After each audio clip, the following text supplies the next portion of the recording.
예수님 부활하셨습니다.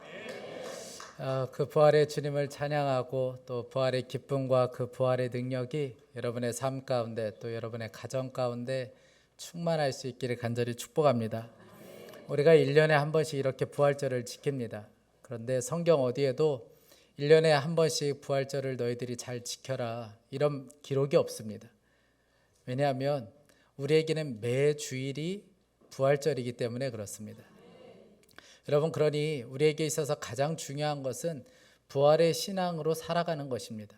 매일매일을 부활의 능력으로 또 부활의 신앙으로 살아가는 것이 우리의 인생에 있어서는 가장 중요한 일입니다. 이 부활의 신앙이 흔들리면 우리의 삶 전체가 흔들릴 수밖에 없습니다. 오늘을 우리가 어떻게 살아야 되는가? 매일의 하루하루의 삶을 우리가 어떻게 살아야 되는가? 많은 사람들이 영적으로 방황하며 살아갑니다. 그 이유는 한 가지 때문에 그런데 나의 목표가 분명하지 않기 때문에 그렇습니다. 내가 어디로 향하고 있는지, 나의 신앙의 길은 어떠한 것인지 여기에서부터 잘못되니까 인생의 방황이 시작되는 것입니다. 그러나 이런 부활 신앙이 분명하면 흔들리지 않습니다. 한 목사님께서 칼럼에 어느 목사님 이야기를 올리셨는데 제가 아주 재밌게 읽었습니다. 한 목사님의 딸이 유치원에 다니는데 인라인 스케이트를 그 유치원에서 가르쳐 주나 봅니다. 그런데 이제 실력에 따라서 반이 편성되는데 두 반으로 나뉘게 돼요. 하나는 토끼 반이고 하나는 거북이 반이에요.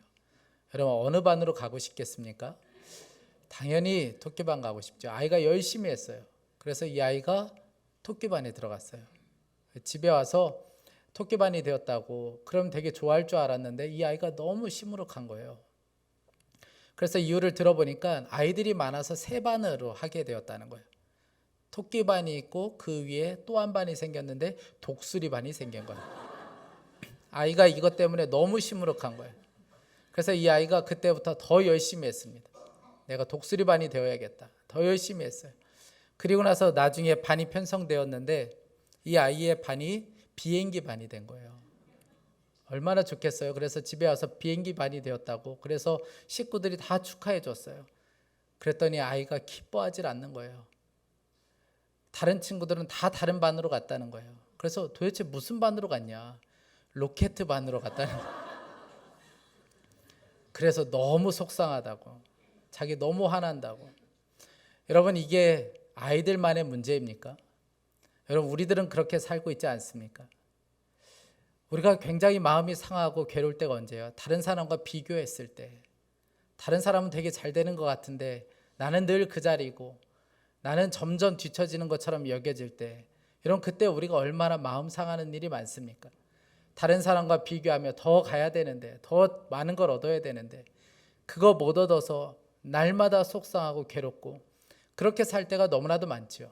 마치 우리의 삶이 이 땅이 전부인 것처럼 그냥 이 땅만을 바라보며 살 때가 참 많이 있습니다. 왜냐하면 부활 신앙이 분명하지 않기 때문에 그렇습니다. 여러분들은 부활을 믿습니까? 당시에 이 고린도전서가 기록될 때에 부활을 믿지 않는 사람들이 꽤나 많이 있었던 것 같습니다.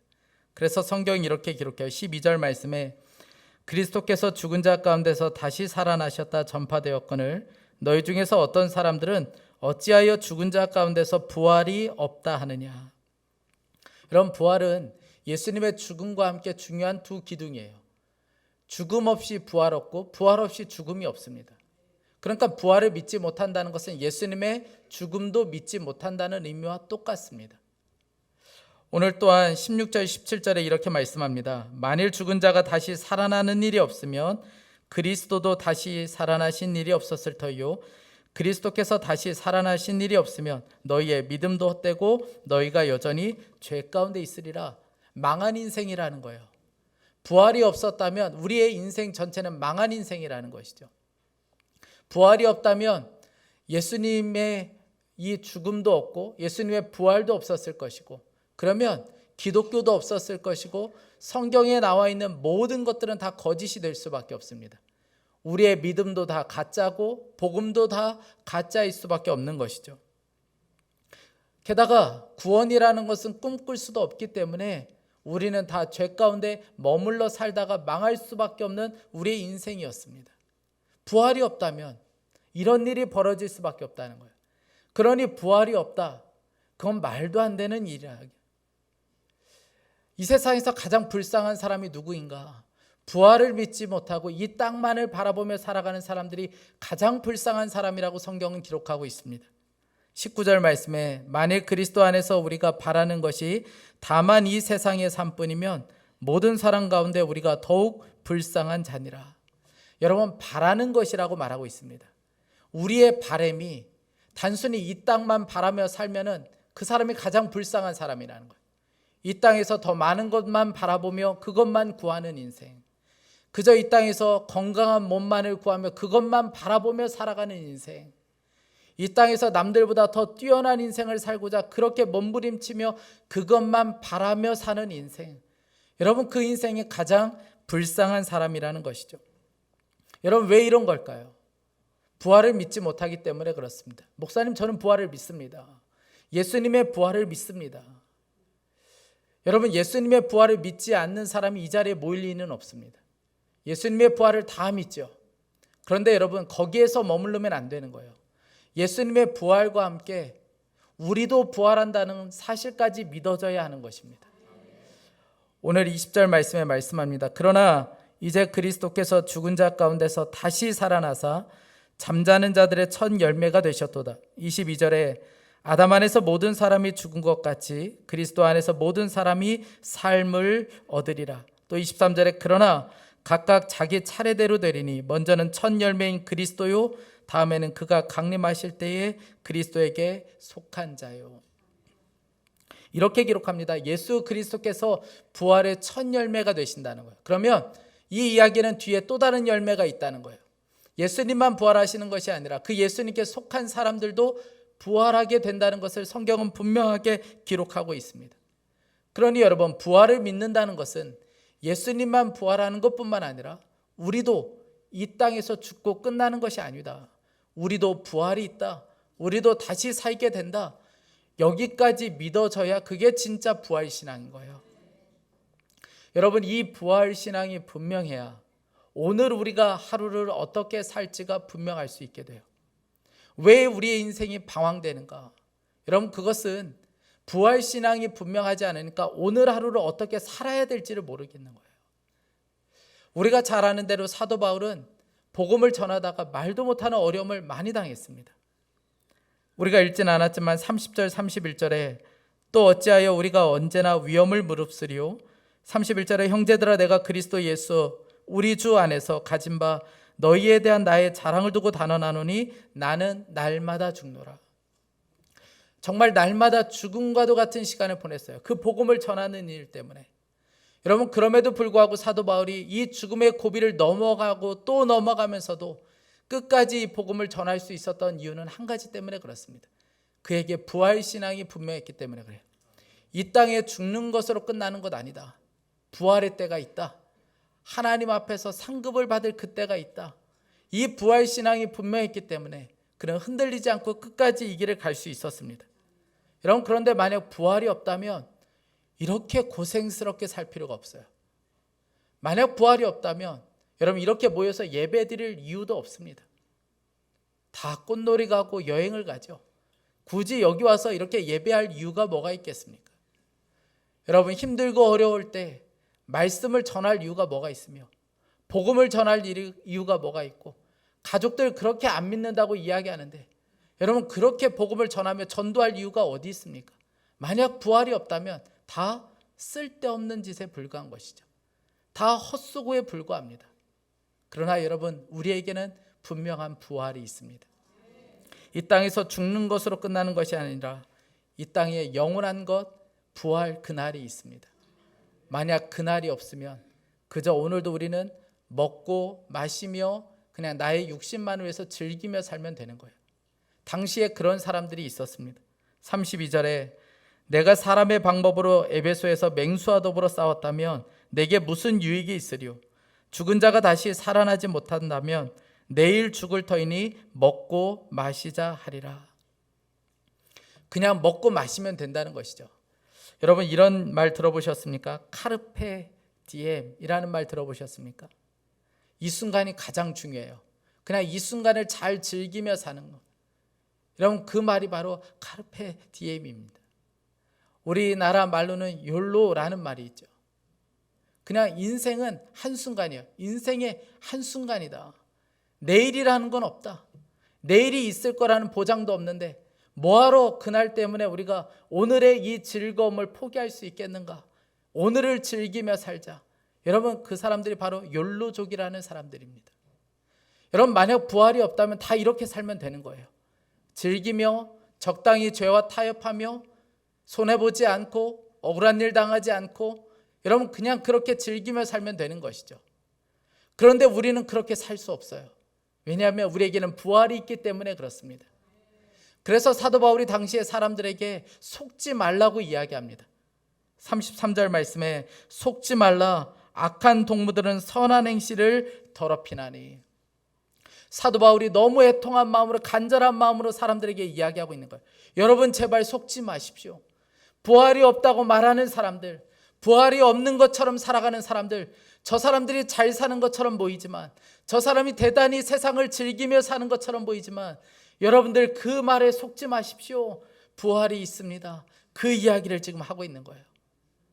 여러분, 부활을 진짜 믿는 사람들은, 부활 신앙으로 살아가는 사람들은 세상을 적당히 살 수 없어요.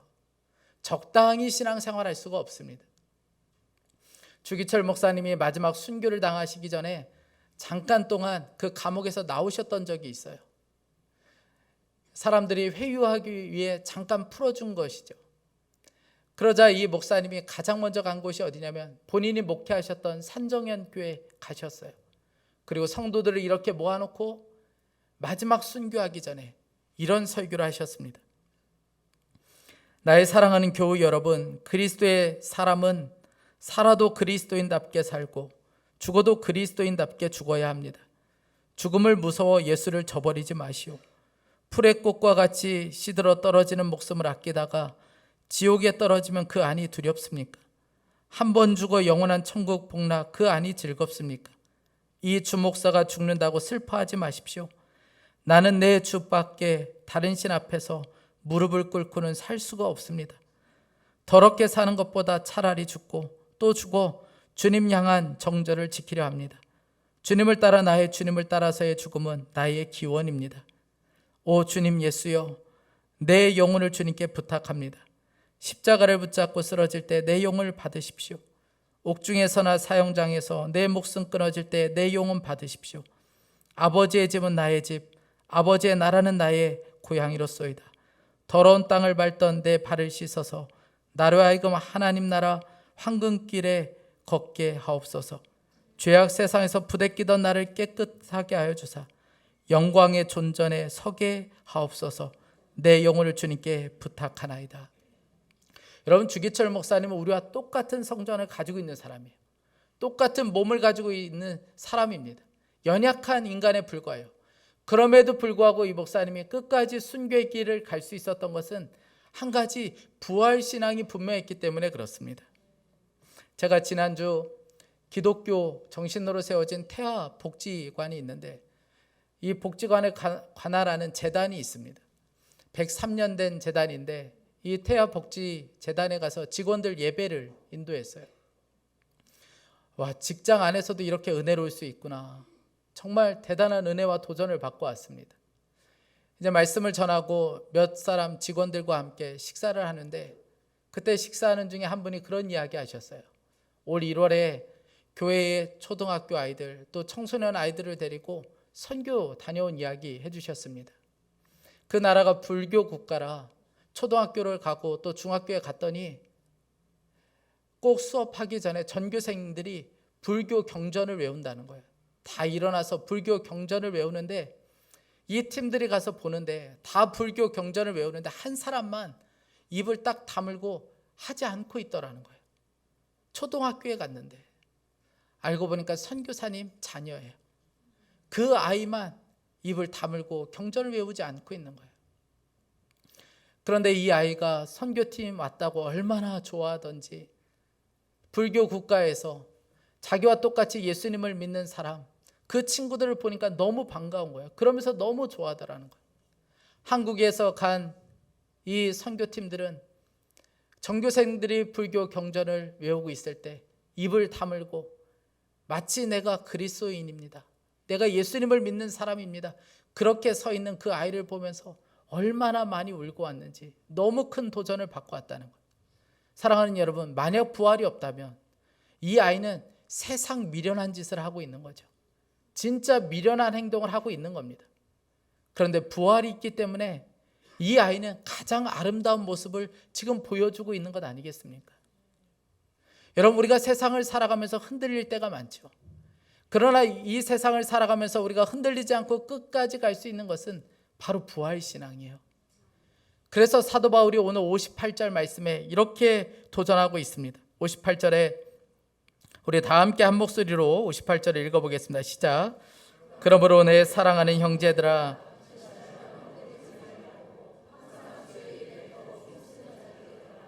이는 너희 수고가 주 안에서 헛되지 않은 줄 알미라.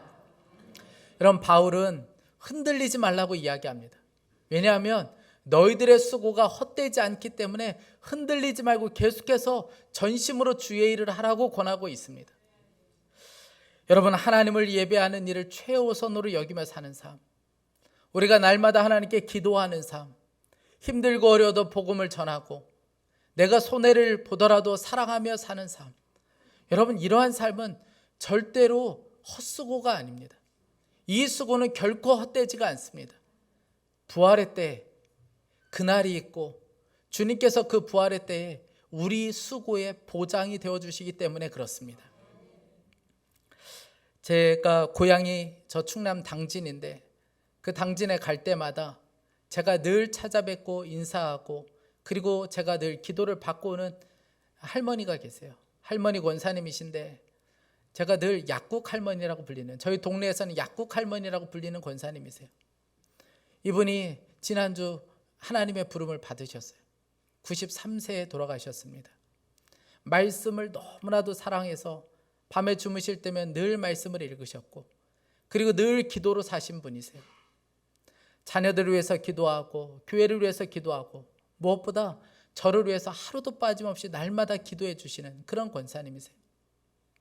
자녀들이 이제 우리 집에 가서 같이 사시자 그렇게 말씀하셔도 나는 내 아파트가 좋다 그러면서 그냥 거기서 사셨어요. 혼자. 아파트라고 해봐야 얼마 전까지 아궁이에 불 때는 그런 집이었습니다. 자녀들이 못 사는 것도 아닌데도 불구하고 그냥 그런 집에서 그냥 평생 기도하며 그렇게 사셨어요. 한 번은 새벽 기도 가시다가 논둑에서 떨어지셔서 그냥 온몸이 다 다치셨어요. 그렇게 다치셨을 때 집에 한번 갔더니 그런 이야기 하시더라고요. 너무 좋다는 거예요. 교회는 못 가서 너무 아쉽지만 집에서 2시에 깨우면 2시에 일어나서 기도하고 3시에 깨우면 또 3시에 일어나서 기도하시고 그래서 너무 행복하고 너무 좋으시다 그런 이야기 하시더라고요. 이분이 금요일 날 마을에 관에 가서 동네 사람들과 함께 도란도란 이야기 나누시고 그리고 토요일에는 큰아들 새로 산 집에 가서 맛있게 식사도 하시고 그리고 토요일 저녁에 집에 혼자 이제 집에 돌아오셨어요. 그런데 아무래도 몸이 이상한 거예요. 내일 주일날 교회를 갈 수 없을 것 같아요. 그래서 아랫집에 사는 권사님에게 감사헌금 봉투 갖다 주면서 내가 아무래도 내일 주일 예배 못 갈 수도 있을 것 같다. 그러니 이 헌금 좀 하나님께 드려달라. 그렇게 부탁을 했습니다. 그리고 토요일 저녁에 집에 오셔서 주무시고 주일날 아침에 돌아가셨어요. 그렇게 하나님의 부름을 받았습니다. 제가 이 할머니 권사님 뵐 때 가끔씩 이런 생각했어요. 왜 저렇게 고생스럽게 사실까? 왜 저렇게 힘들게 사실까? 이런 생각 가졌던 적이 있습니다. 그런데 이번에 장례식장에 갔다가 얼마나 권사님이 복된 삶을 사셨는지를 알게 되었어요. 이런저런 이유로 신앙을 떠났던 10년 동안 신앙을 떠났던 큰아들 내외가 주님께 돌아와서 얼마나 충성스럽게 교회를 섬기는지 날마다 말씀으로 살고 하나님을 찬양하고 예배하는 삶을 살게 되었고 둘째 아들은 장로가 되었고 손주 중에 예수님을 떠났던 손주 중에 이 장례를 치르면서 할머니의 유언대로 내가 이제 이 장례가 다 끝나고 나면 그러면 제가 다시 교회 다니겠습니다. 그렇게 결단한 손주가 나오기도 하고, 그래서 아마 오늘 이 자리에 왔을 겁니다. 제가 그걸 보면서 야, 할머니가 얼마나 복된 삶을 사셨는지, 그렇게 하나님을 예배하고 날마다 기도로 사셨던 삶이 결코 헛되지 않았구나, 그것을 너무나도 분명히 보게 되었습니다. 사랑하는 여러분, 우리의 수고는 헛수고 아니에요.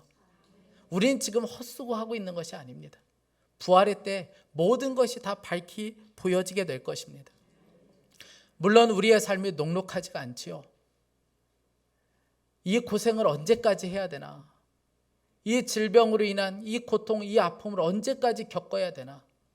사랑하는 사람과의 이별, 아픔, 늘 겪어야 되는 이 현실이 참 우리에게 쉽지 않을 수 있습니다.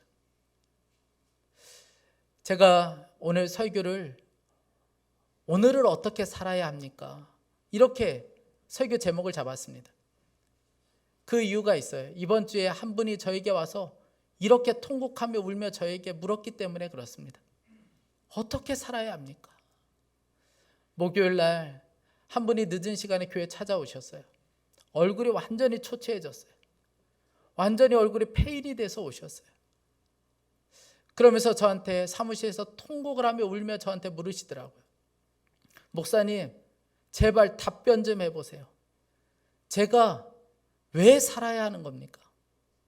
제가 왜 살아야 될 이유가 어디 있습니까? 너무 힘든데 제가 왜 살아야 됩니까? 목사님, 대답 좀 해보세요. 그런데 제가 말을 못 하겠는 거예요. 그분이 얼마나 고생스럽게 살고 있는지를 알고 있기 때문에 말을 못 하겠는 거예요. 그런데 제 가슴 속에서는 대답하고 있었어요. 성도님, 버티셔야 합니다. 지금은 그냥 버티셔야 돼요. 그냥 성도님은 지금 버티셔야만 합니다. 그런데 차마 그걸 입 밖으로 꺼낼 수는 없었어요. 안 그래도 힘들어 죽을 것 같은데 버티라고 하면 더 힘드실 것 같아서 그냥 차마 입으로 꺼낼 수는 없었습니다. 사랑하는 여러분, 우리의 삶이 그냥 버텨야 될 때가 있어요. 그냥 변화도 없고 고생은 고생대로 하는데 아무런 역사도 없고 그냥 버텨야만 하는 그런 순간들이 우리에게 찾아올 때가 있습니다. 여러분, 그러나 마지막 부활의 때가 있어요. 그리고 그날 모든 것이 다 입증될 것입니다. 여러분, 예수님을 한번 보세요. 예수님이 하나님의 아들이시라는 것과 그분이 그리스도라는 사실이 언제 입증되었습니까? 부활의 때. 부활을 통해서 정말 그분이 구원자이시고 그리스도이시고 하나님의 아들이라는 사실이 그때 입증되었습니다. 여러분, 우리들도 마찬가지예요. 입증될 때가 있어요. 우리가 진짜 하나님의 아들이었다는 것을, 이 길이 옳았다는 것을, 이 믿음의 길이 옳았고 하나님이 오르셨다는 것을 입증되는 그때가 있습니다. 그때가 바로 부활의 때예요. 지금은 다 보여지지 않을 수 있습니다. 완전히 다 드러나지 않을 수 있어요. 그러나 부활의 때는 모든 것이 다 드러나게 되어 있습니다. 정윤선 자매라는 이 자매가 있는데 이 자매가 어릴 적부터 참 어려움이 많았어요. 부모가 이혼하게 되고 이제 엄마에 대한 그리움이 정말 깊어질 때 아버지가 다시 재혼을 했어요. 그리고 이제 새 어머니가 집에 들어왔습니다. 처음에는 이 어머니를 통해서 신앙을 알게 되었어요. 예수님을 알게 되었고 말씀 읽는 것을 알게 되었고 그리고 교회도 다니게 되었습니다. 그런데 얼마 지나지 않아서 이 엄마가 아이들을 학대하기 시작하는 거예요. 매가 부러지도록 때렸고 그리고 항상 욕조에는 물이 담겨져 있었어요. 그래서 두 아이를 항상 목덜미를 잡아서 말을 듣지 않으면 그 물속에다 그냥 처박아 놓았습니다. 그런 학대가 계속되었어요. 대학교 들어갈 때 이 자매가 그럼에도 불구하고 내가 주의 일을 하리라 그리고 신학교에 들어갔습니다. 신학교에 들어갔다가 그리고 졸업하고 사역하는 남자를 만나서 이제 결혼까지 하게 되었어요. 결혼하고 얼마 지나지 않아서 남편이 계속 머리가 아프다는 거예요. 그래서 타이레놀 먹어도 소용이 없고 병원에 가서 찍어보니까 머리에 종양이 있어요. 13시간에 걸쳐서 수술을 받았습니다. 그 수술 후유증으로 이 남편이 미각을 잃었어요. 병원에 입원해 있는데 남편이 포도가 너무 먹고 싶다는 거예요. 그래서 포도를 사기 위해 마트에 갔다가 이제 계산을 해야 되는데 지갑이 없어졌는데 보니까 소매치기를 당한 거예요. 결국 포도 못 사고 돌아왔어요. 남편에게 너무 미안하다고 다음에 사오겠다고. 그리고 집으로 돌아갔습니다. 집에 갔더니 집이 난장판이 되었어요. 도둑이 들어와가지고 집이 난장이 돼버린 거예요. 털썩 주저앉았어요. 아이 앞에서 울 수는 없고 아이가 잘 때까지 기다렸다가 거실에 앉아 있는데 자기의 삶이 너무 비참한 거예요. 그래서 아이에게 들릴까 봐 입에 수건 틀어막고 그리고 나서 펑펑 울기 시작했어요. 그리고 하나님께 기도했습니다. 하나님, 이게 뭐예요? 제가 그렇게 열심히 살아왔는데, 제가 주의 일을 한다고 이렇게 여기까지 살아왔는데 하나님, 이게 뭐예요? 저한테 어떻게 이러실 수 있어요? 그렇게 하나님을 향하여 통곡을 하며 기도했습니다. 제가 이 자매의 간증을 들으면서 어떻게 저런 어려운 시간을 견딜 수 있었을까? 마음이 너무나도 아프더라고요. 그런데 이 자매에게는 늘 믿음이 하나 있었습니다. 하나님은 언제나 옳다. 이런 믿음이 있었어요. 그래서 이 자매가 이렇게 고백했습니다. 하나님을 판단하거나 하나님은 이러셔야 한다는 결론을 내어서는 안 됩니다. 그러나 내가 어떠한 선택을 하든지 악을 선으로 이기시는 하나님이십니다. 인간인 나는 어떠한 고백을 해야 할까? 하나님은 옳으시다였습니다. 하나님이 옳으시다라고 결정하기로 결정했습니다. 이해가 돼서 이렇게 고백한 것은 아니었습니다. 하나님이 옳으시다는 것을 믿기로 결정하고 하나님이 옳으시다고 고백하는 것입니다. 이 자매가 늘 이렇게 기도한다고 했습니다. 하나님이 옳으시다는 것을 제 삶을 통해 보여주세요. 힘들고 어려울 때도 하나님이 옳으시다는 것을 제 삶을 통해서 보여주세요. 물론 그때 당시에 바로 하나님이 옳다는 것이 보여지지 않을 수 있습니다. 그러나 여러분, 우리의 부활의 때, 마지막 때 반드시 하나님이 옳으시다는 것을 보여주실 것입니다.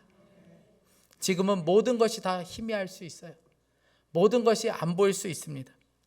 십자가의 길 걸어가는 것도 그렇고, 말씀대로 사는 것도 그렇고, 예배하는 삶도 그렇고, 아직 아무것도 보이지 않을 수 있습니다.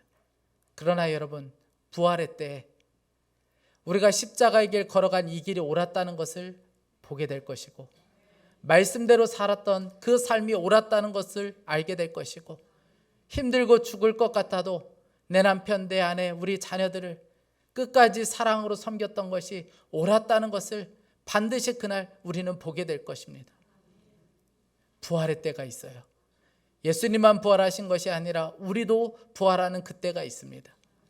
여러분, 그 부활의 신앙으로 오늘을 살아가는 저와 여러분이 될 수 있기를 간절히 축복합니다. 부활 신앙으로 날마다 승리의 삶을 사는 저와 여러분이 될 수 있기를 원합니다. 우리 이 시간에 함께 찬양하고 그리고 좀 기도했으면 좋겠습니다. 부활절 찬양은 아니지만 제가 말씀을 준비하면서 이것이 우리의 고백이 되었으면 좋겠다, 그런 마음의 찬양이 있습니다. 우리 이 찬양을 하나님께 함께 고백하고 그리고 함께 기도하겠습니다.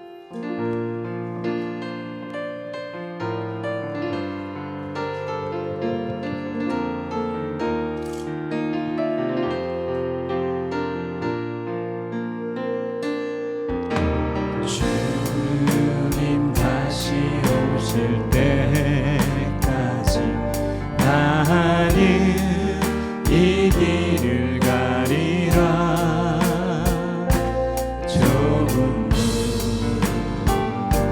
좁은 길 나의 십자가 지고 나의 십자가 지고 나의 가는 이 길 끝에서 나는 주님을 보리라. 영광의 내 주님, 부활의 때 주님이 우리를 맞아주실 것입니다. 나를 맞아주시니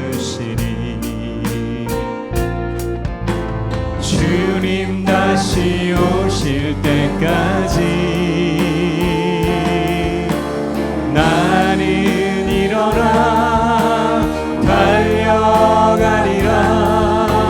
주의 영광 온 땅 덮을 때 나는 일어나 노래하리.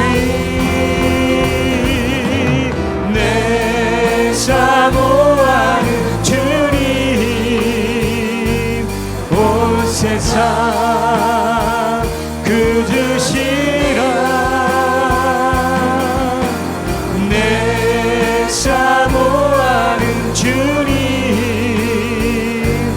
영광의 왕이 주님 다시 오실 때까지 주님 다시 오실 때까지 나는 일어나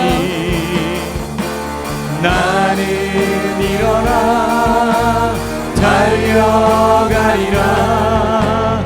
주의 영광 온 땅 덮을 때 나는 일어나 노래하리. 내 사모하는 주님 온 세상 그 주시라. 내 사모하는 주님 영광의 왕이시라. 내 사모하는 내 사모하는 주님 온 세상 그 주시라. 내 사모하는 주님 영광의 왕이시라. 아멘. 우리 이 시간에 함께 좀 기도하기 원합니다. 성령님 우리의 눈을 열어주십시오.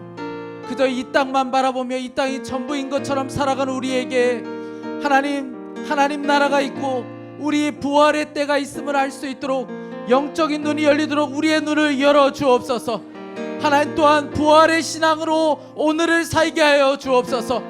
우리의 수고가 헛되지 않음을 믿고 끝까지 말씀대로 살고 끝까지 복음으로 살고 끝까지 사랑으로 살 수 있도록 하나님 우리의 수고가 헛되지 않음을 믿고 부활의 때 모든 것이 입증됨을 믿고 끝까지 부활신앙으로 오늘을 살게 하여 주옵소서. 우리 간절한 마음으로 주여 한 마음으로 듣고 기도하겠습니다. 주여 주님 다시 오실 사랑하는 하나님 아버지 우리의 눈을 열어주시길 원합니다. 사랑하는 하나님 우리의 눈을 열어주셔서 마지막 부활의 때가 있음을 기억할 수 있게 하여 주시고 하나님 아버지 우리의 삶이 이 땅에서 죽는 것으로 끝나는 것이 아니라 하나님 마지막 때 부활의 때가 있음을 기억할 수 있게 하여 주시기 원합니다. 우리의 영적인 눈이 열릴 수 있게 하여 주시고 하나님 승리의 그날 주님께서 우리의 팔을 들어서 승리를 선포해 주시는 그날까지 하나님 힘들고 어려워도 끝까지 믿음의 길을 걸어갈 수 있게 하여 주시고 흔들리지 않고 이 길을 걸어갈 수 있도록 주님 우리에게 은혜를 베풀어 주시기를 간절히 원합니다. 오 사랑하는 하나님 아버지 주님께서 우리의 영적인 눈이 열리게 하여 주셔서 부활의 신앙으로 오늘을 살게 하여 주시고 부활의 믿음으로 오늘을 살아갈 수 있게 하여 주옵소서. 흔들림 없이 하나님 믿음의 길로 걸어갈 수 있게 하여 주시고 흔들림 없이 하나님 끝까지 말씀대로 살고 하나님 신앙으로 살아갈 수 있는 우리를 붙들어 주시기를 간절히 원합니다. 하나님 아버지 부활절을 보내지만 여전히 죽음과도 같은 시간을 보내는 성도들도 있습니다. 오늘 부활의 신앙으로 이겨나갈 수 있게 하여 주시고 그 자리에서 일어나 끝까지 하나님 믿음으로 살아갈 수 있게 하여 주옵소서. 오 사랑하는 하나님 아버지 내 눈을 열어주시기 원합니다. 하나님 아버지 우리가 옳다는 것을 하나님이 오르셨다는 것을 하나님 부활의 때에 하나님 인증하여 주실 것을 믿습니다. 예수님의 부활을 통하여 모든 것이 하나님 확증되었던 것처럼 하나님 아버지 우리의 삶을 통하여 하나님 아버지 부활의 때에 모든 것이 드러나게 하여 주시고 끝까지 믿음의 길을 우리가 싸움을 나갈 수 있게 하여 주시기 원합니다. 하나님 하나님의 모든 자들 다시 한번 믿음을 주시고 다시 한번 신앙의 믿음을 주시고 다시 한번 결단을 주시기 원합니다. 오 주님께서 다시 한번 우리에게 믿음을 더하여 주시옵소서. 사모하는 주님 온 세상 부어주시라 내 사모하는 주님 영광의 왕이시라. 사랑하는 하나님, 부활의 아침이 밝았습니다. 오늘 우리의 눈을 열어주셔서 부활의 믿음이 분명할 수 있게 해주십시오. 이 땅이 전부인 것처럼 살아가는 가장 불쌍한 사람으로 살고 싶지 않습니다. 하나님, 부활의 신앙으로 오늘을 살아갈 수 있게 하여 주옵소서. 하나님, 지금은 다 희미하지만 부활의 시간에 우리는 분명히 알게 될 것을 믿습니다. 예배하며 살았던 삶, 기도하며 살았던 삶, 말씀대로 살려고 했던 것이 옳았다는 것을 하나님 반드시 확증시켜 주실 것을 믿습니다. 하나님, 그러나 너무나도 안타깝게도 부활절을 보내면서도 여전히 죽음과도 같은 고통과 아픔을 겪고 있는 성도들도 있습니다. 하나님, 오늘을 살아갈 힘을 주시길 원합니다. 하나님, 그냥 버티고 있고 기다리고만 있어야 하는 성도들에게도 다시 한번 힘을 주시고 주님을 믿는 믿음과 부활의 신앙으로 그 자리에서 다시 일어날 힘을 주시길 원합니다. 사랑하는 하나님, 병든 몸으로 인하여 하루하루가 고통스러운 성도들도 있습니다. 하나님, 부활의 때 하나님 완전히 회복될 그날을 기억할 수 있게 하여 주시고 오늘 절망하지 않게 하여 주시기 원합니다. 경제적인 묶임으로 인하여 너무 힘들고 고통스러운 성도들도 있습니다. 사랑하는 하나님, 그 가정에 그 기업에 손대셔서 회복시켜 주시고 묶인 것이 풀어지게 하여 주옵소서. 사랑하는 자녀들을 위해서 간절한 마음으로 기도합니다. 저들의 눈도 열어주십시오. 부활하신 주님을 바라보는 눈이 열릴 수 있게 하여 주셔서 그저 이 땅이 전부인 것처럼 내일이 없는 것처럼 그렇게 살지 않게 하여 주시고 부활하신 주님과 동행하는 삶을 살게 하여 주옵소서. 하나님, 저들에게도 부활의 신앙으로 살 수 있도록 그 신앙으로 죄를 이기며 세상을 이기며 음란을 이기며 살아갈 수 있게 하여 주옵소서. 오늘 하나님 앞에 예배하며 귀한 예물을 봉헌하여 드렸습니다. 부활절 헌금으로 감사의 제목을 담아 드린 성도들, 하나님 여러 가지 기도의 제목을 담아 드린 예물들, 하나님 11조를 하나님 앞에 구별하여 드린 성도들, 주님께서 축복하여 주시고 하나님 드릴 것이 없어서 마음밖에 드릴 수 없는 성도들도 있습니다. 불쌍히 여기시고 긍휼히 여겨 주셔서 온전한 회복의 역사를 허락하여 주옵소서. 주님을 찬양합니다. 오늘 예배 후에 부활난 전도를 통하여 이 땅의 부활의 주님이 하나님 이 지역에 전파되고 어둠이 떠나가고 빛이 임하게 하여 주옵소서. 주님을 찬양합니다. 주 예수 그리스도의 이름으로 기도했습니다. 우리 다 함께 일어나셔서 부활의 주님을 함께 박수하며 힘차게 찬양하도록 하겠습니다.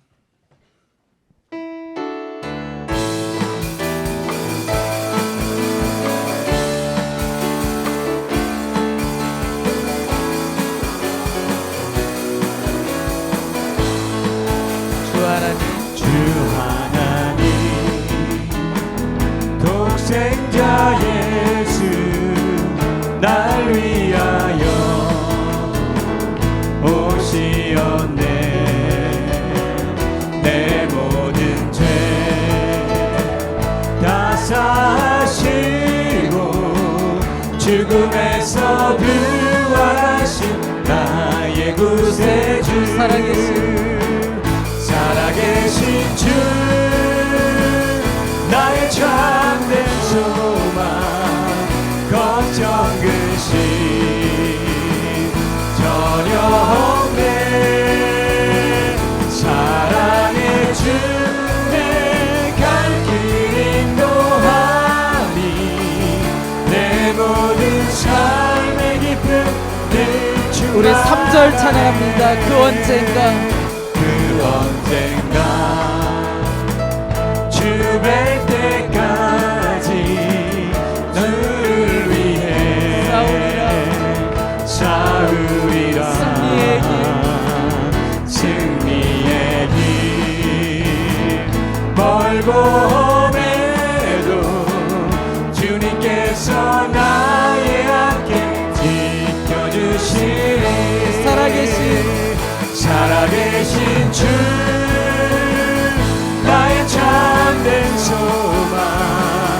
걱정 근심 전혀 없네. 사랑의 주 내가 길 인도하니 내 모든 삶의 기쁨 늘 충만. 살아계신 주, 살아계신 주 나의 참된 소망 걱정 근심 전혀 없네.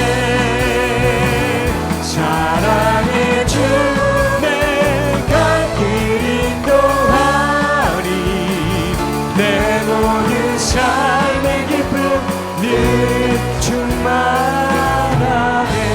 부활하신 주님께 감사와 영광의 박수를 올려드리겠습니다.